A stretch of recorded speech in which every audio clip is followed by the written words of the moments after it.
When Hitler came, the Germans who fled Germany came through our town. We were very much aware of it, the evil of fascism. Deutschland heil! One of the most terrible and inhuman events of the entire Second World War was the persecution of the Jewish people at the hands of the Nazis. From the beginning of his regime, Adolf Hitler made it clear that he would not rest until all members of this community were eliminated. Many had no chance to escape, and most who did manage to do so tried to get on with their lives, convinced that they had escaped the fate of certain death. But some of them began to feel a thirst for revenge directed at the Germans who had expelled them from their homes. They could not sit idly by. One of these brave men was Friedrich Mayr. Born on German soil, after escaping, he did not hesitate to join the Allied forces to settle accounts with the Nazis. His experiences were so incredible that they inspired director Quentin Tarantino for one of his most successful films. But as you are about to discover, in some ways, reality surpassed fiction.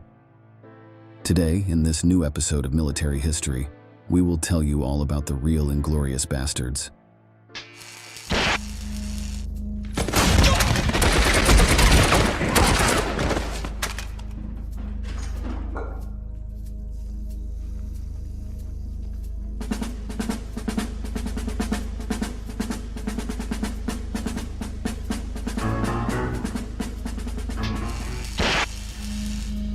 To begin to tell this incredible story, we must go back to the origin of the Germans' anti-Semitic hatred.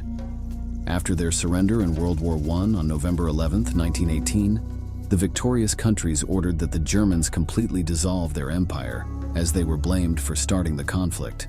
In addition, in order to prevent them from ever threatening peace again, terrible economic and political sanctions were imposed on them, which brought the nation to the brink of ruin. They were forced to pay exorbitant retribution to England, France, and the United States, mainly. Their army was greatly reduced, allowing only 100,000 troops to be in active roles. They were prohibited from developing their armed forces, naval forces, and artillery. These sanctions were seen by many, even by some of the victors of the war, as excessive. But of course, the German people were the ones who suffered the most from them. Unemployment and hunger were rife, and resentment towards the other Western powers only increased. They also began to resent their own government for its failure in the negotiations that brought them to this situation. But one particular group was the most hated of all. The country's Jewish population bore the brunt of the blame for the defeat in the war, as they argued that they had betrayed their armed forces by siding with the enemy. It was in this chaotic setting of the late 1920s that the figure of Adolf Hitler and his National Socialist Party emerged as a possible solution to Germany's woes. According to the Führer, Jewish bankers did not support the war effort at a time when the German Empire needed it most. Furthermore, he considered them inferior to the Aryan man, who would see his survival threatened as long as they continued to exist. Many joined their voice, and by the 1930s their power and influence were undeniable. The Nazis had millions of followers, and much of the population was clamoring for their leader. In 1933, Hitler came to power, becoming the Führer of the Third Reich. The persecution that the Jews had suffered in the previous years worsened in the blink of an eye. Those who held public office were thrown out, and they were forbidden to apply for other types of jobs. Restaurants, theaters, and sports clubs, among others, were also closed to them. Many resigned themselves to this new hard life, thinking that the situation could not get any worse. But others saw what was to come and began to flee the country. One of the latter was Friedrich Mayr, who emigrated with his family of Jewish origin to the United States in 1938 when he was 17 years old. His father had fought for the German Empire in the First World War, taking part in the terrible and bloody Battle of Verdun, and had even been awarded the Iron Cross. But his record was of no use against Hitler and his fanatics. Feeling persecuted in their own country, they fled just a year before the German invasion of Poland, which would mark the beginning of the most brutal conflict in human history. Settling in New York, Mayr watched as the Nazis began World War II. Despite his young age, he felt a great desire to take revenge against those who had driven him from his home. After the American base at Pearl Harbor was attacked on December 7, 1941, the young man, eager for action, enlisted in the American Army, which was now at war with Germany. It felt like I had my chance to do what I set out to do, to kill Nazis. That's why all the Jewish boys joined. But having been born on German soil, the officers saw him as an enemy rather than an ally. It didn't help that Mayer had a fragile temperament, even hitting one of his bosses when he insulted his religion. All of this made his chances of earning a place on the front lines in jeopardy. Despite the enmity of his bosses, the German proved to be a skilled fighter. He excelled in infiltration exercises, hand-to-hand combat, and ambushes. When one of his officers questioned his effective but unorthodox methods, arguing that they went against the rules, Mayer said, "War is not fair. Its only rule is to win." This, coupled with his ability to speak numerous languages such as German, French, and Spanish, made him an excellent candidate for a new organization. It was the Office of Strategic Services, known as the OSS, although in the future it would bear another name, the CIA. After being recruited, he continued to train and improve his skills. He received training in guerrilla strategy, parachuting, demolition, knife combat, espionage, and other lethal tactics. He was quickly assigned to a unit with other people with a similar profile to his. One of these would become one of his closest friends, Hans Weinberg. Like Meyer, he was forced to flee his home country of Holland when the threat of war began to loom. He also did not hesitate to take the opportunity to join the Allied war effort and thus confront Germany. The unit was made up of Meyer, Weinberg, and 3 other men, all of Jewish origin and with motives to seek revenge against Nazism. In 1943, they were finally transferred to the active theaters of operations, both in North Africa and Italy. Despite their proximity to the fighting, they did not see any action in the first months. Soon, they began to feel restless. They feared that the war would end without them being able to intervene in any way. It was for this reason that Meyer and Weinberg made the drastic decision to steal a jeep and drive to the OSS headquarters. Once there, they asked the Director of Special Intelligence, Lieutenant Alfred Ulmer, to send them on a real mission where they would have the opportunity to seriously harm the German regime. No matter how difficult their task was, their desire to participate was greater. Their superior warned them that most OSS missions ended in failure and that the perpetrators were tortured and eventually shot for espionage. Being one of them of German origin, the punishment could be even crueler, since a sentence of treason would be added. But the young men replied that they had even more right to fight than the Americans. The ardent effusiveness of Meyer and Weinberg managed to convince Ulmer.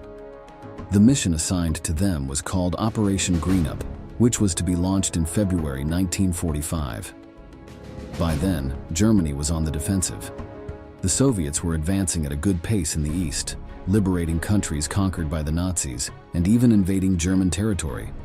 On the Western Front, things were not going any better for Hitler. The Allies had landed in France a few months earlier and were increasingly close to the heart of the Reich.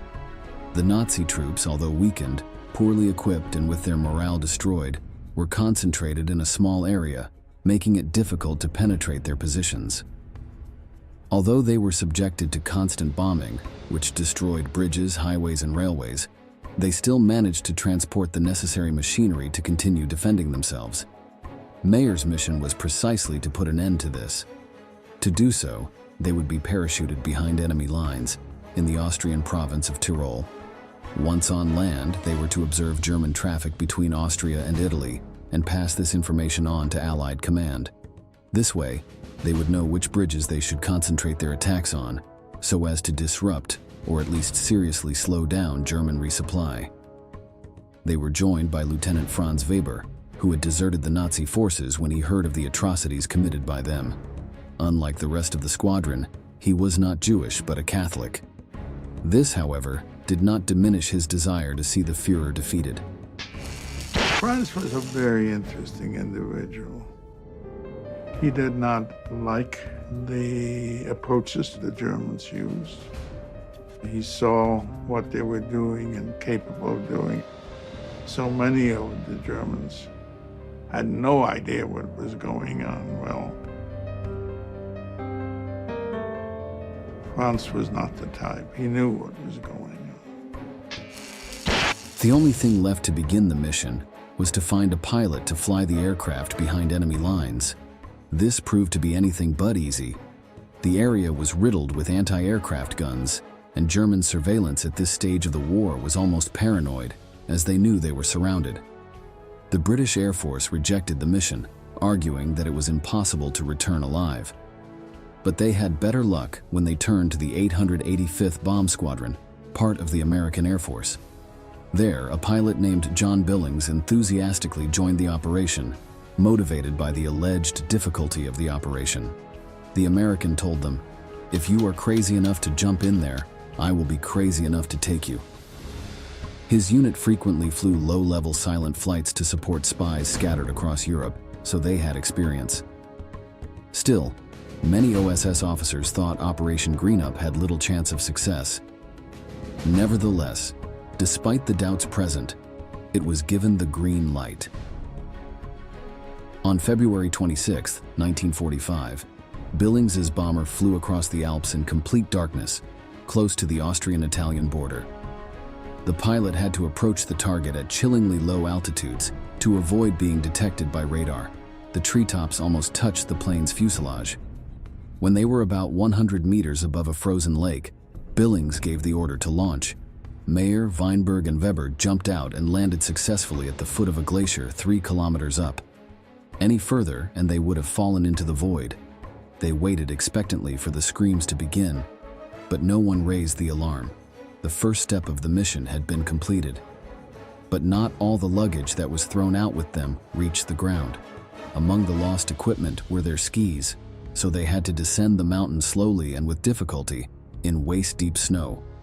Something that was supposed to take minutes took them hours, and the sun was already rising when they reached their destination. The 3 men then made their way into the city of Innsbruck, where Weber lived with his family. They used his home as their headquarters, from which they planned their moves. With the help of local sympathizers, Mayer managed to pose as a German army officer and set up shop in the Nazi barracks. For months, he was able to gather vital information, which he then passed on to Weinberg, who in turn sent it to OSS headquarters. Operation Greenup was already beginning to bear fruit. Weber, for his part, befriended an engineer in the German forces, from whom he also extracted further valuable information. From all the data they gathered, they were able to glimpse the times at which men and ammunition were transported. Thus, they obtained the last piece they needed to put an end to one of the last strategies of the Nazi forces. Thanks to this information, the Allies were able to organize their bombing flights to destroy the vehicles.